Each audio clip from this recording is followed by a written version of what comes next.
انصار کو دعوت دیتی ہوں کہ وہ آئیں 10 حدیث پیش کریں۔ السلام علیکم ورحمۃ اللہ وبرکاتہ۔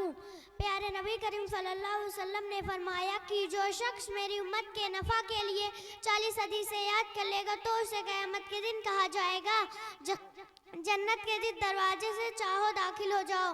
حدیث نمبر 1، انما الاعمال بالنیات، رواه البخاری۔ تمام اعمال کی بنیاد نیتوں پر ہے۔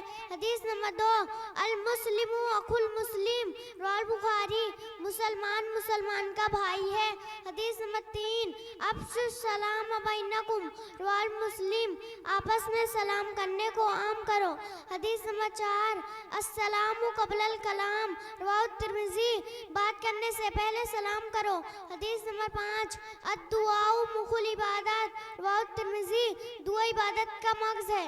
حدیث نمبر 6، مفتاح الجنت الصلاۃ، رواه الترمذی۔